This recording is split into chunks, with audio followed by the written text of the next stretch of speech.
Starting. The broadcast is now starting. All attendees are in listen-only mode. Hi everyone, and welcome to June's Pensionmark webinar, where we'll be discussing designing your financial roadmap. We appreciate all of you taking the time to join us here today. A few items to go over first before we start. In order to ensure everyone has the ability to hear the information presented by our guest speaker, everyone will be on mute during the webinar. Second, please feel free to write any questions you have during the webinar using the Q&A tool in the webinar menu. At the end of the webinar, we will take the time to go through these together. Third, there will be polling questions throughout today's webinar. All results are anonymous, and we appreciate your participation. Now, I'd like to introduce you to our guest speaker of Fidelity, Miguel Marquez. Miguel has been with Fidelity for over 8 years, and his current role is education consultant. Miguel received a Bachelor of Science degree from New Mexico State University. He currently holds his Series 6, 7, and 63 licenses. Thank you for presenting today, Miguel, and now I'll turn it over to you. Perfect. Good morning, everyone. Once again, Miguel Marquez here with Fidelity Investments. As far as Fidelity Investments and who we are, as you just heard mentioned, I am an education consultant working out of our Dallas-Fort Worth area office. So thank you for your time this morning. The topic at hand will be called Designing Your Financial Roadmap. And there's a lot of good information in this particular topic that I like to discuss when it comes to 401k and planning for retirement. So we'll discuss designing your financial roadmap and touch on a few things here before we get started. Let me check real quick to see if we've got controls ready to move forward in the presentation. But otherwise, if you have any questions or comments, let us know, and I will certainly do what I can to answer any questions that might come up, either at the end of the presentation or as we go through the remaining portion of today's webinar.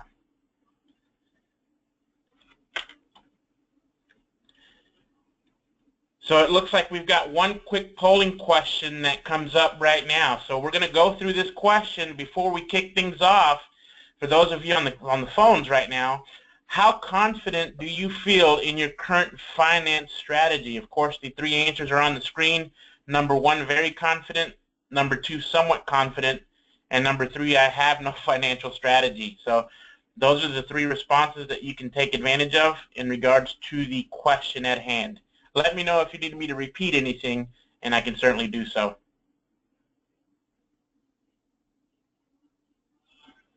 So we'll take just a bit here for the polling question to take effect and have some answers come in. Once again, how confident do you feel in your current finance strategy? Very confident, somewhat confident, I have no financial strategy.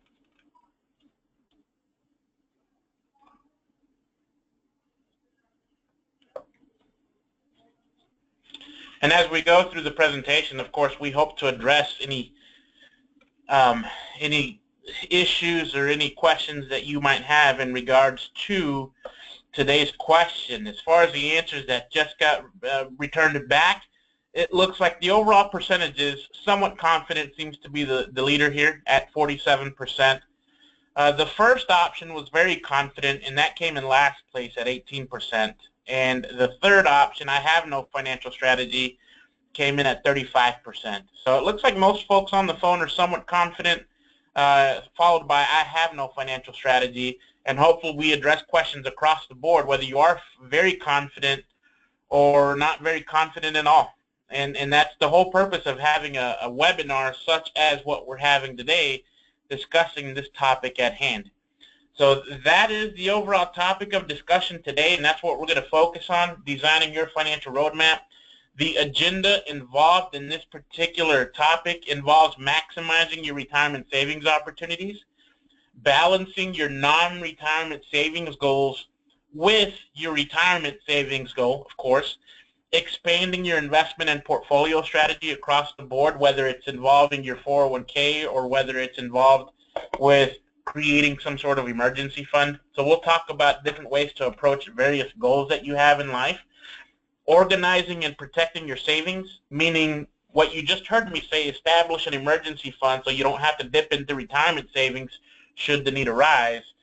as well as assigning beneficiaries and things of that sort should anything happen to you as the saver for various goals that we're going to talk about today. And then lastly, staying on track, we'll show you resources, phone numbers, and people that you can call, whether it's Fidelity or anyone else, as far as any questions you might have after today's presentation. When it comes to saving for retirement, one of the best places to start is in your workplace savings plan. It's hard to beat. Your workplace retirement account, your 401k plan, makes it easy and convenient to save for retirement.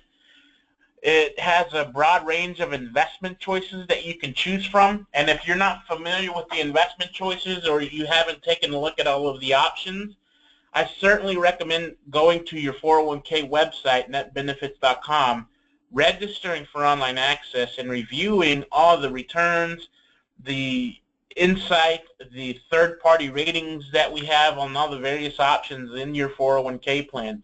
There is a lot of information that you can find, and there are a number of tools that you can take advantage of when it comes to investment options and helping you choose the best options in your 401k plan.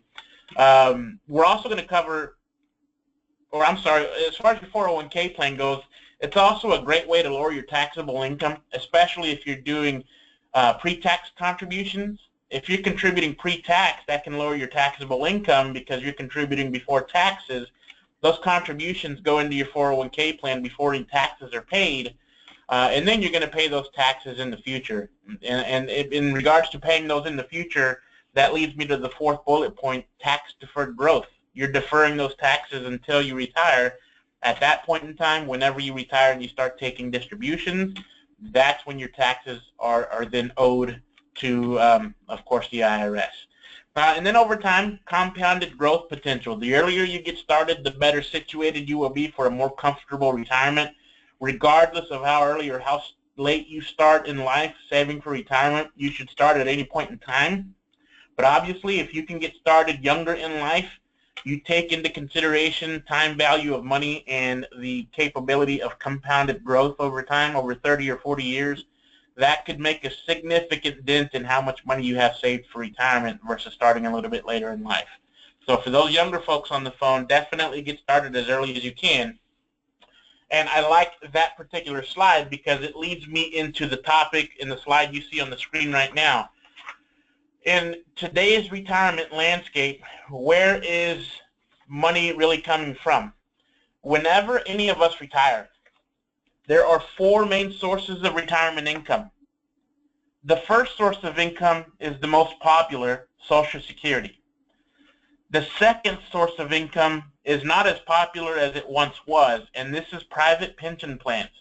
You don't hear about pension plans as often as you once did in the past. Perhaps your parents have a pension plan, your grandparents may have had a pension plan that they're using now to retire on.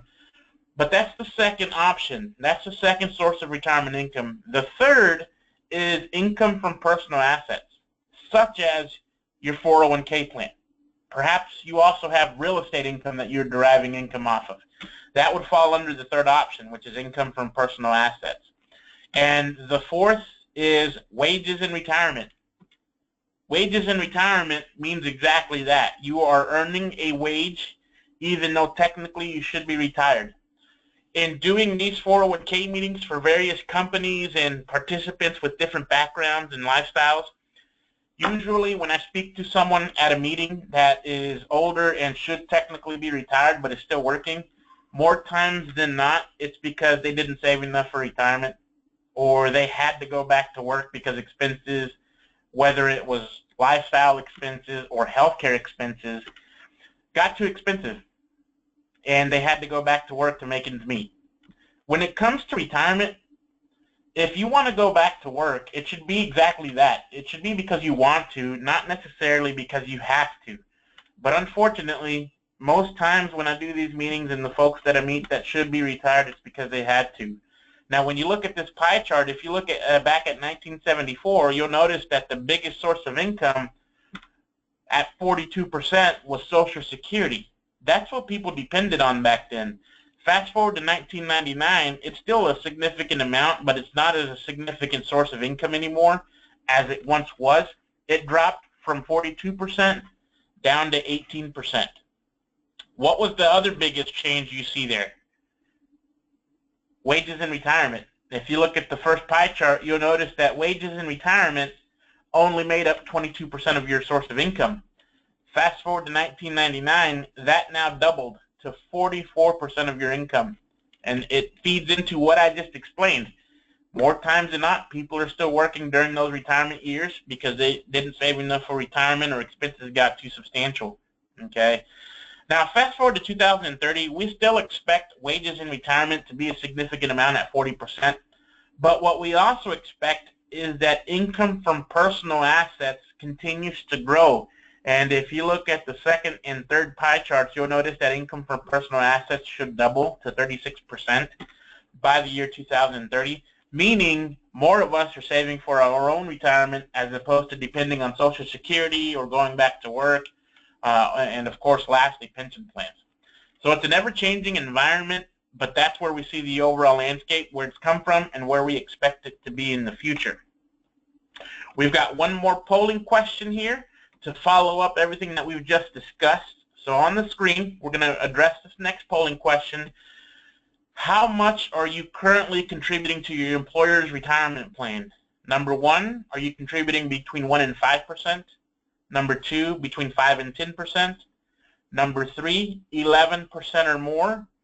Or number 4, I am not currently contributing at this time. So let's take a minute here to answer that question. And this is going to be a perfect segue into the next few slides that we're going to discuss. So again, how much are you currently contributing to your employer's 401k plan? 1 to 5%, 5 to 10%, 11% or more, or I'm not currently contributing at this time.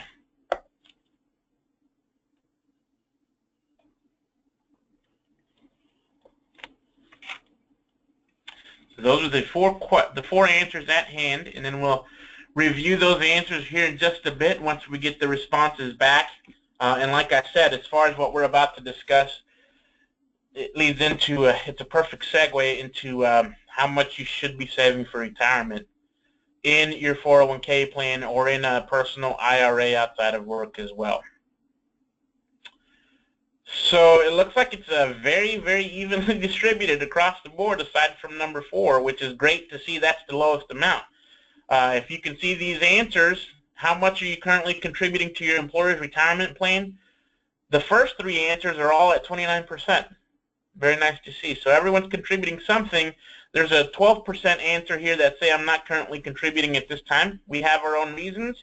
Hopefully at some point in time you can certainly contribute or consider contributing into your 401k plan. But there, of course, are various reasons for that. But it's nice to see that most folks on the phone are contributing into their 401k plan. So that's great to see. Now, how much should you be contributing into your 401k plan? We'll address that here on the next screen now. Let me pull up the next slide here.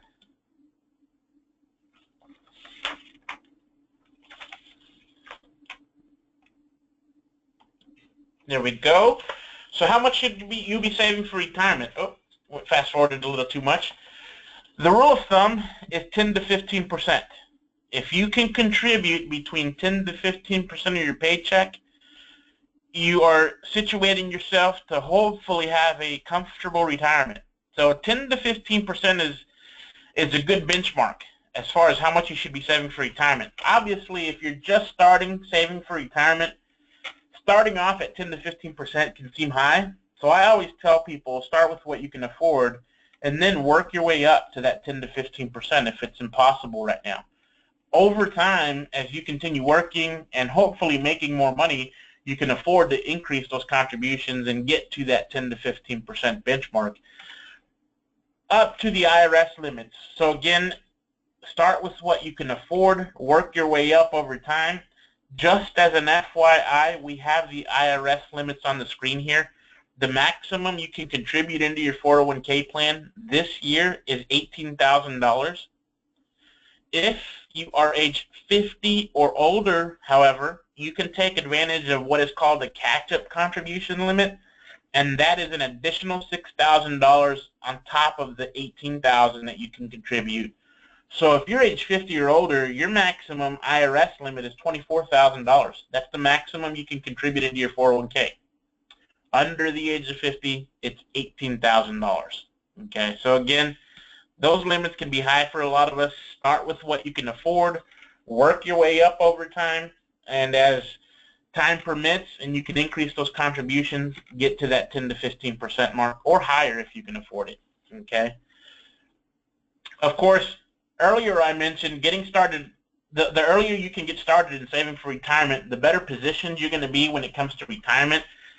This slide does a great job, in my opinion, of showing how over time those compounded savings and time can add up to big savings. So on the screen we have the growth of investments over a 25-year period at 3 different salaries.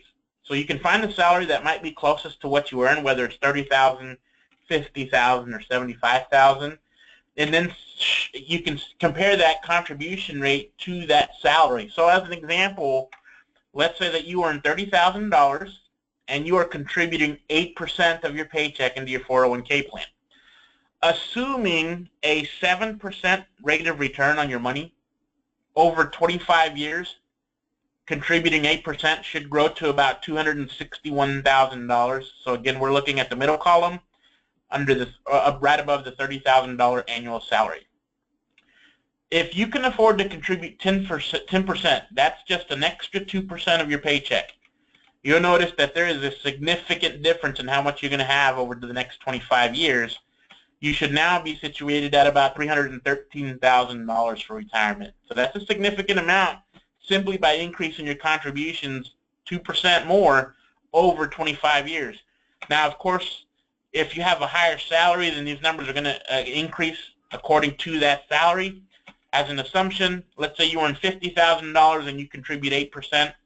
You should be just shy of $400,000 over 25 years. Bump that 8% up to 10%, you're going to have about $485,000 saved up for retirement. Again, assuming a 7% rate of return on your money. Okay, this is a great visual to show you the importance of starting early and how much you should be saving for retirement. Okay, and I love that it does that because I think it really drives home everything that we've been talking about up to date. Now, the next section of the presentation focuses on balancing your other savings goals. Everything we've talked about so far has to do with retirement. So now we're going to talk about identifying your personal financial priorities and how to identify some of your short versus long-term savings goals, and the importance of evaluating how your asset allocation aligns with your ever-expanding savings needs. So this is going to be a little bit more investments and saving 101 as opposed to everything that we've talked about so far. What are your personal financial priorities? Well, balancing your other savings goals with your retirement goals are important. You want to, first of all, identify your short and long-term savings goals. Some of those we'll talk about here in just a second. Then the next step is to rank the priority of each goal.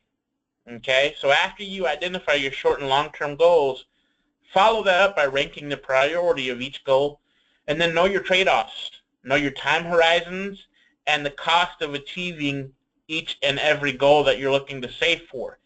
So let's start by discussing some of the short-term goals that you can start saving for versus the long-term goals that you might be saving for. So in the diagram you see on the screen right now, if you're looking for a short-term savings goal, something that might be short-term would be saving for an emergency fund, and we'll talk about that in more detail here in just a bit.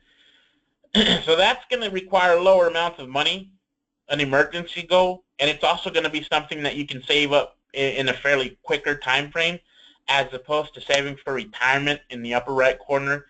That time horizon is going to be substantially longer, and it's going to require more money to achieve that goal. So this is a good starting point to show us what some of the short-term savings goals are versus college versus long-term retirement goals like college, saving for grandchildren if you like, or retirement goals. So this is a great starting point when it comes to identifying these goals. Now, we mentioned one short-term savings goal, which was setting up an emergency fund. Other short-term savings goals that would fall under this category of the next 2 to 5 years would be a vacation, perhaps a new car, or a home renovation. These are just a few of a handful of other examples that you might come across when it comes to saving for short-term savings goals. And at the very bottom, it says consider investments that focus on safety and capital preservation. Another way to term this is keep it safe. Don't invest it in something risky with the potential of higher losses. Don't take on added risk for the potential of higher losses with these short-term goals, because you're putting your money at risk. What if the markets tank again? What if you needed your money earlier this week and we heard of Brexit? You just took a 500-point drop in the markets, which tied directly into how much money you may have lost in that particular day. You don't have as much time to make up these losses in the market. So when you're considering these short-term savings goals, keep them in something safe so that you can preserve what you're saving up until that point in time. Money markets are a good option. A CD at a local bank, perhaps even a savings account, either at an investments company like Fidelity or at your local bank. Keep it safe, and those are 3 options that you can consider when keeping these goals in mind. The next up are intermediate goals, longer-term goals, goals that are 5 years and beyond. So a couple of them we showed you 2 slides ago. A home purchase may be something you're looking to buy in the next 5 years or further out. College, of course, is a long-term goal as well. When it comes to these longer-term goals, because you have a longer time horizon, you can consider different investment options than what you were considering for your short-term investments. So when it comes to these long-term goals, consider investments with longer time horizon and tolerance to take on additional risk. And when you're considering investment options for this, perhaps a mutual fund account, a home equity loan or line of credit, college opportunities like a 529 plan, pre-purchase tuition packages. I know a lot of states put those together now. I do believe California has one if you're in California. I know here in Texas we have the Texas, I believe it's Texas Promise for Tomorrow, something along those lines, prepaid college tuition packages. So UGMAs, UTMAs, things of that sort. There are lots of options for saving for college, and you're going to invest these differently because your time horizon is greater. You can take on more investment risk for the potential of higher returns over that next 10, 5, 20, 30 years or so, okay? When it comes to saving across the board, I know we talked about saving for an emergency. What you also want to consider is that it's also equally important to save for future healthcare costs. Why budget for healthcare needs? Because at the current rate of inflation, which historically has been around 3 to 4%, the rise of healthcare continues to be greater than 6% on an annual basis. So the fact that healthcare costs are increasing twice that of inflation is certainly alarming, but that's why you need to budget for it and save for healthcare expenses down the line. You want to ensure adequate coverage for long-term care, perhaps even early retirement. If you do retire early, the chances of you being covered under some sort of insurance product minimize, because right now you're working, you probably have insurance coverage. When you retire, you're not going to have that. You can certainly buy third-party coverage, and that's something you need to take into consideration when saving for retirement, saving for personal goals, as well as saving for health care, okay? So now when it comes to making sure you're invested properly, the next portion that we're going to talk about in more detail will focus on making sure your current investment mix aligns with your goals, whether it's short, whether it's intermediate, whether it's long. Also consider, should you be more aggressive? Should you be more balanced? Should you be more conservative? More conservative would fall in lines with saving for an emergency fund, saving for a home renovation, saving for a car or a vacation. You want those options more conservative. And if you have it too aggressive, reconsider how you're invested and take advantage of some of the tools and resources we have online to help you reallocate those short-term goals versus long-term goals, which can certainly be more aggressive or more balanced in nature. Earlier we talked about this piece in the agenda, organizing and protecting what you have. So we'll talk about why it's important to assign beneficiaries to your accounts, and then perhaps even utilizing insurance as part of your multi-goal savings plan across the board. So we'll start with protecting what you have. Take steps to organize and protect what you do have now. Check your emergency fund regularly.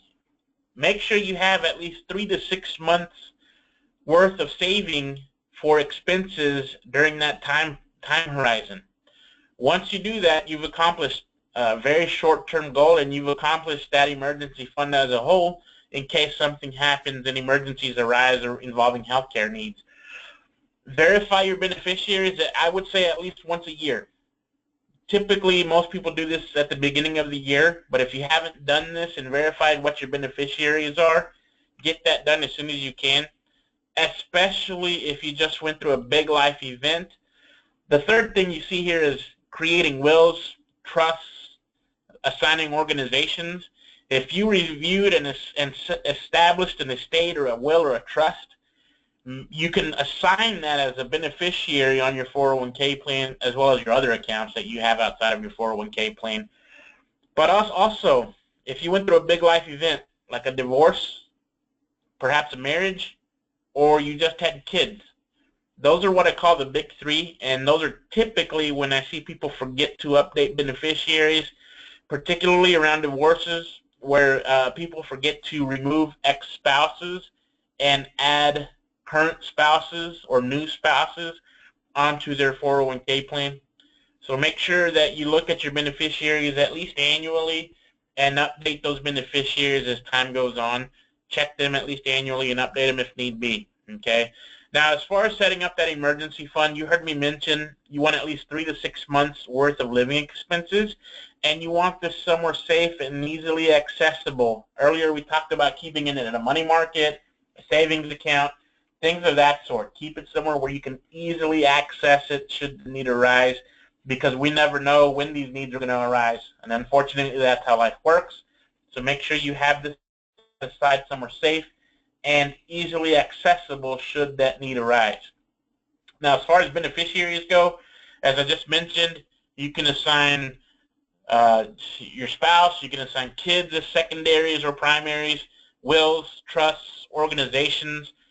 But it's important that you know you can assign a primary beneficiary as well as secondary beneficiaries, and you can assign them.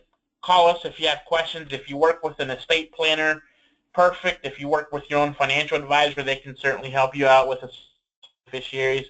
But it's important that you update and you assign beneficiaries across the board, of course, in your 401k plan, but also on any other accounts you have outside of work. Okay. Now, insurance.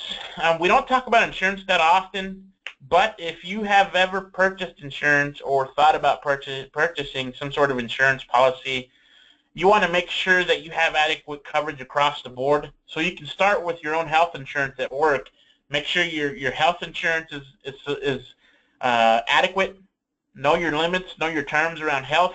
Know your limits and terms around life, disability, and long-term care. Those are really the top 4 that you should be very familiar with when it comes to having adequate coverage. So health, life, disability, and long-term coverage are the big 4 that you should focus on, and making sure you have adequate coverage across the board.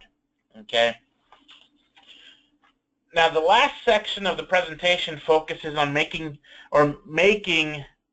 debt and paying that down a priority, particularly high interest debt.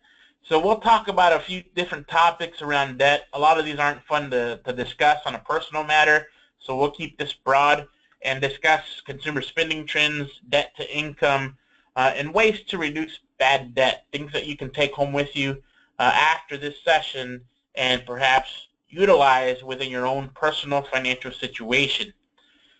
So the first thing is that we want to state is that consumers are spending, and that drives our economy as a whole, obviously, especially come holiday season. But simply put, we're spending more than we're saving.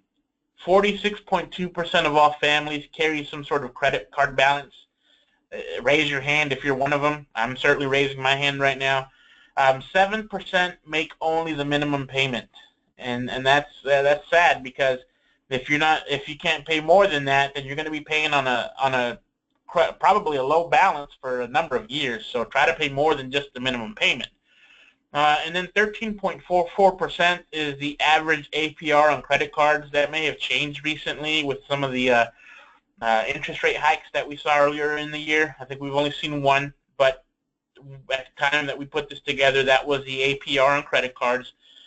Simply put, Americans live on credit. It's just the American way and how things have always worked. So try to minimize that, and we'll talk about ways to do that in the preceding slides. How much debt is too much debt? Debt to income ratios should not exceed 36%. Monthly long-term debt that falls into this category would be, of course, your mortgage, if you have one, credit card payments, loan payments, and any other types of expenses that you have that fall into this particular category. Credit cards that you have for department stores, personal lines of credit, things of this sort. So that's what will be considered when looking at your debt to income ratio. That should not exceed 36%. We have another polling question here, so we're going to pause and take this polling question real quick and get some answers back to us. Let me go ahead and read this question here. Which of the following debt interest rates should you focus on paying first? 5.27%, 7.04%, or lastly, 13.99%. And I actually have some interesting information to share around this. So once again, which of the following debt interest rates should you focus on paying off first? 5.27%, 7.04%, 13.99%.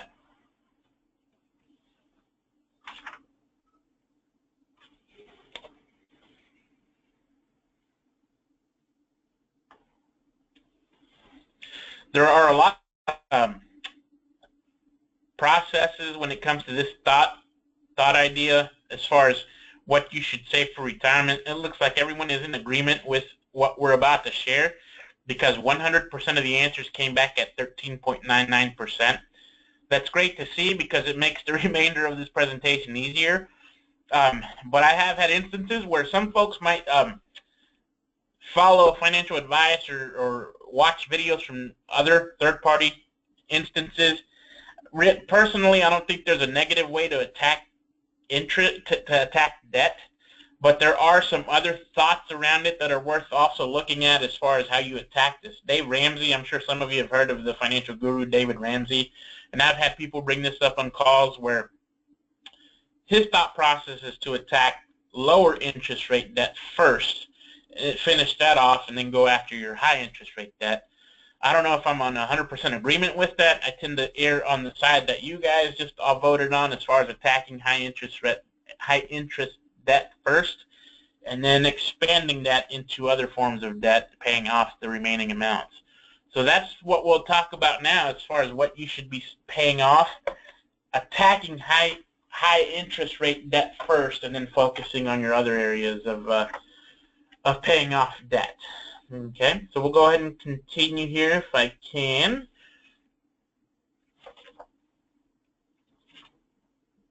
One of the ways that you can attack debt, let me go to the next slide here, is paying down that high interest debt first. As I just said, it just makes it a lot easier. Use extra savings. Work with accounts that have that high interest rate first, as we just mentioned. While at the same time, if you have other forms of debt, other credit cards perhaps with lower interest rates, make the minimum payments on those forms of debt while you continue to attack the high interest rate debt first. Okay, so if you have extra savings or if you come across a bonus or something of that sort, attack the high interest rate debt first, make minimum payments on other forms of debt that have lower rates, and then as time goes on, work your way on the other forms of debt. Okay, so it made that section of the presentation certainly easier to address, and I'm glad we're in agreement when it comes to that process.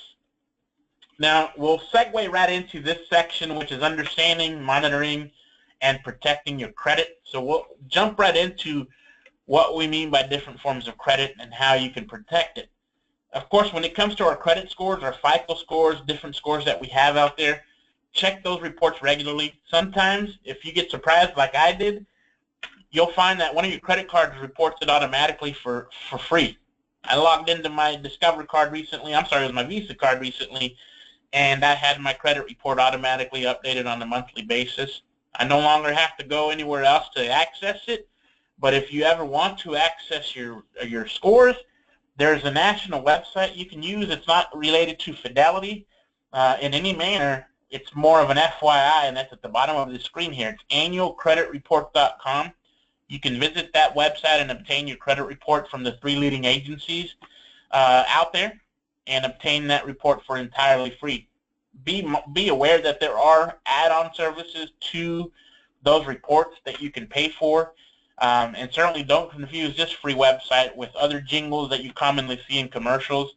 Freecreditreport.com. That will be that's a subscription service that you can pay for, but don't confuse that website with the one that you see on the screen right now, which is annualcreditreport.com. Tips to keeping good credit. I'm sure a lot of us already know this. It's just harder to practice it in theory than it is to follow it. So tips to keeping good credit. Stay under 20% of available credit on your credit cards. Don't spend money you don't have. Don't open and close credit cards accounts often, and we'll talk about that in more detail here in just a bit. Notify creditors of any changes. Anytime you go overseas specifically is important. If you just got married, of course, and changed your name, notify your creditors around that. And use caution when transferring balances. There are sometimes fees, hidden fees especially, when it comes to transferring balances between one credit card and another. So be aware of that and use caution when you're doing that. Now, as far as staying on track, developing your personal financial roadmap, the benefits of consolidation, and how Fidelity can help is the last section of the presentation. So let's focus on that now. Developing your financial roadmap is easier said than done. Everything we've talked about so far has led us to this point. Identify your goals. Create a budget you can live with. Don't stress out over creating a very, very tight budget. Of course, we want you to enjoy life, but we want you to save for retirement for when that time comes and you do enter that particular time in your life. Make retirement savings a priority. That should be a priority for all of us. One of the first slides I showed you guys was the fact that the dependency on Social Security continues to dwindle down. Pension plans are not as prominent as they once were. Depend on yourselves. Save for retirement first, then you can save for other goals and plan for other goals that you might have out there. Lastly, protect what you have. Assign beneficiaries. Change them if life changes occur. But I hate to see when people forget to update beneficiaries and they're not who you wanted them to be, especially after you pass away. And that happens quite often where you pass away and you never updated your beneficiaries after a divorce. And that happens, and I've seen it happen where someone passes away, they were divorced and remarried and never updated their beneficiaries to their new spouse. That becomes a headache for your survivors, so make sure you protect what you have and for your beneficiaries as well. Okay. We talked a lot about the different goals out there and the overall time frames for saving for retirement. So, of course, an emergency fund, again, would be a sample time frame would be within 1 year. Vacation, a little bit longer in time frame. Retirement, of course, would be 10 plus years, especially for the younger folks. It might be 20, 30, or 40 years for retirement. And then we have the different options that we've covered. So this is more of a refresher than anything else. The options where you save for these various goals certainly are different, are drastically different from one another. For example, in the emergency fund, you're going to keep in a money market or a savings account at your local bank versus a retirement account where you're going to save in a 401k plan such as the one you have here, perhaps an IRA that you might have established outside of work as well. And the investment options are certainly different across the board here as well. That was the last slide as far as the information we had for everyone. I'm going to pause one more second here to see if any questions or comments are out there from anyone at this point in time. So let me stop here and see if any other comments or questions are out there from anyone. Yeah, thank you, Miguel. We appreciate you sharing your time and knowledge with everyone here today. Like you said, we'll start addressing some of the questions that have been filtering in. Please remember that if you have any questions throughout this time, you can still continue to submit them using the Q&A tool on the webinar menu. And as always, you can reach out to Pensionmark for any plan-specific questions. So our first question here is the debt to income ratio using pre-tax income? The one you referred to earlier? Yeah, I believe so. I'd have to look at it in particular, and it is going to vary from situation to situation. So in most times, it's going to be after-tax income that we have at home. But I know that, having said that, some companies or some institutions, depending on who you're trying to access funds from, for example, a car loan, they might look at pre-tax income, in other words, gross income versus net income. So it varies from institution to institution, so it's hard to pinpoint whether it would be considered gross or net when it comes to your debt to income ratio, because it will vary from institution to institution. Thank you. Then the next one is, I'm curious to know what the other was in the pie chart back in the 1999 for retirement savings. You know, I'd have to look into that one. It was a small sleeve, and I know exactly what you're talking about. One of the things that has been said to me is that it fell under, what was it? I believe it was annuity income. That would fall under other. So if you have some sort of income derived from annuities, that would fall under the other category. Inheritance, if you have some sort of trust and you inherited that and derive income in an annuity sort of form from an inheritance, that would fall under the other category. Those are the only two that I have been made aware of. I'm sure there are other categories that fall into that, but I think those were the two that made up the other category to the most, or to the highest level anyway. Great, thank you. And then last one was, do you recommend contributing Roth or traditional to an employer's 401k? Entirely personal decision. There are pros and cons to each. Let me first discuss what some of the pros are for Roth 401k. First of all, as far as what traditional versus Roth 401k are for anyone on the phone that's not too familiar with how they work, we're talking about pre-tax contributions versus after-tax contributions. So as far as traditional 401k goes, those would be pre-tax contributions where the money you put into your traditional 401k, you haven't paid taxes yet, hence the term pre-tax contributions. You'll pay your taxes on the back end when you retire on everything that comes out of that traditional 401k.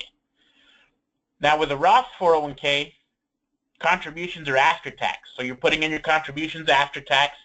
That way, whenever you do retire and you start taking money out of that Roth 401k, that money comes out tax-free, it comes out penalty-free, as long as you meet two key requirements. And those key requirements are you have to be at least 59.5 years old.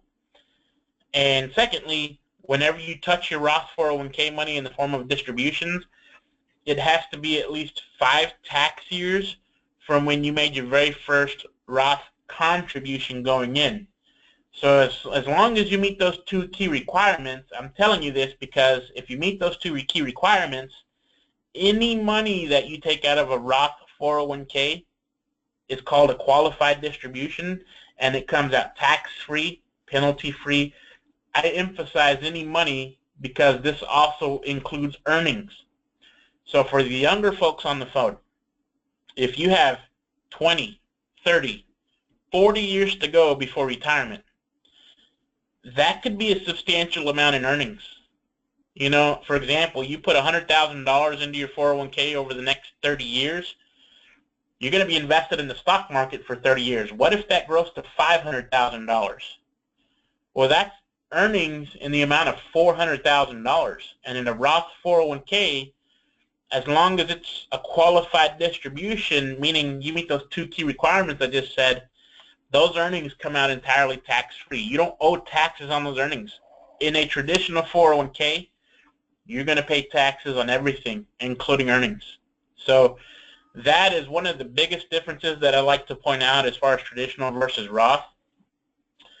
Now, if you expect to be in a lower tax bracket when you retire than what you are currently in right now, traditional 401k would make most sense. Then you just pay your taxes in the future in the lower bracket as opposed to paying them right now in the higher bracket, which is what you'd be doing in a Roth. Now, if you expect to be in a higher tax bracket when you retire, Roth 401k makes more sense because you already paid your taxes, you're in good shape, okay? So hopefully we addressed that question. I know I probably went into a little bit more detail than what you were looking for, but I wanted to make sure we understood some of the key differences around it. Great, thank you so much. So I know some other questions may have filed in, and you can always reach out. The contact information is up on the screen right now, and you can email that info@pensionmark.com or give us a call here, and we'll help take care of any other questions that any of you may have. That'll conclude our webinar session now. Thank you again, Miguel, and thank you attendees for your participation. I hope everyone has a great day, and we look forward to our next webinar series with you. Take care. Thank you, everybody.